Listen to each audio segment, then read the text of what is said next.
Bonjour, je m'appelle Camille Tallet, je suis sage-femme et ostéopathe. Le choc toxique est une pathologie rare mais grave. Elle touche environ 20 personnes sur 67 millions d'habitants en France.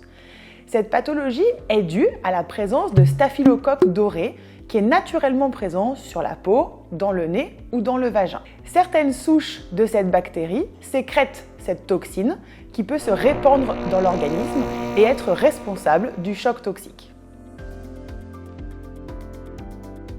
Et oui, le choc toxique peut toucher les hommes, les femmes et même les enfants. Et dans certains cas, le choc toxique peut provenir de la piqûre d'un insecte, d'une chirurgie ou d'une brûlure.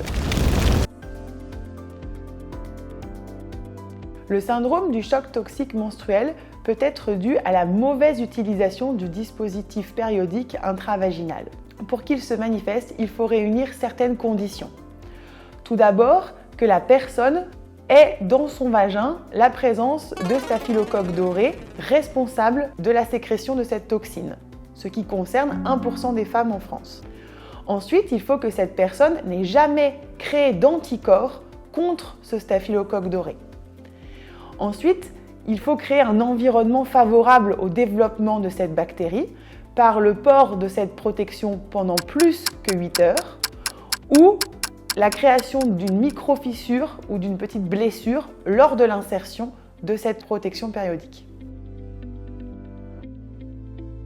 Ça ressemble à une grippe ou à une gastro-entérite, c'est-à-dire que vous pouvez avoir une forte fièvre, des maux de tête, nausées, vomissements, comme plein de plaques qui vont arriver sur le corps. Et si ça arrive, il faut consulter rapidement parce que ça reste grave.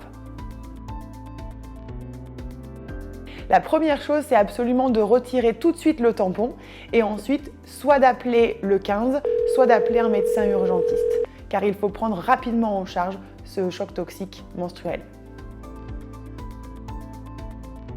Ce n'est pas le tampon qui est directement responsable du choc toxique, c'est son mésusage. La première chose, il ne faut pas garder une protection intravaginale plus que 8 heures parce qu'on risque de créer une stase qui favorise le passage de cette toxine dans le sang.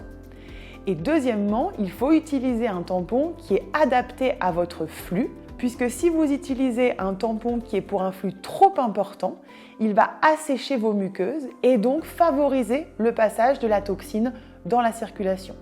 Donc 2 tips pour savoir si votre tampon est bien adapté. Premièrement, il ne doit pas être douloureux quand vous le retirez. Et deuxièmement, le sang doit recouvrir tout le tampon, il ne doit pas y avoir de zone blanche.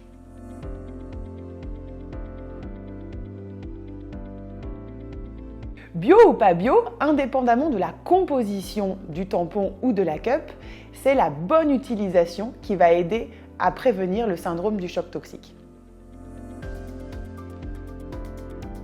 Pour prévenir le syndrome du choc toxique, il y a quelques règles que vous pouvez suivre. La première, c'est qu'il est important d'utiliser une protection interne qui est adaptée à votre flux. La deuxième, c'est qu'il est préférable de se laver les mains avant et après l'insertion de votre protection interne. La troisième, c'est que si vous vous blessez ou que vous avez mal lorsque vous introduisez un tampon ou une cup, il est préférable de le retirer et d'utiliser plutôt une serviette. Et enfin, le tampon ne doit pas être gardé plus que 8 heures. Donc si vous dormez plus que 8 heures la nuit, il vaut mieux privilégier une serviette. Et une règle d'or, c'est que le tampon ne doit pas être utilisé en dehors des règles. Si vous avez des symptômes qui se développent à la suite de l'introduction d'un tampon ou d'une cup, il est impératif de consulter un médecin en urgence ou d'appeler le 15 parce que ça peut être grave. Alors non, ce n'est pas normal du tout, l'insertion d'un tampon ne doit absolument pas être douloureuse.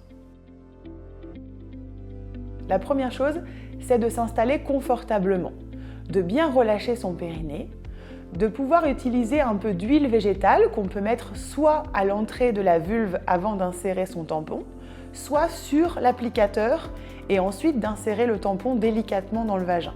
Lorsque vous retirez votre tampon, vous pouvez aussi le retirer sous la douche pour que ça soit moins désagréable, voire pas douloureux du tout.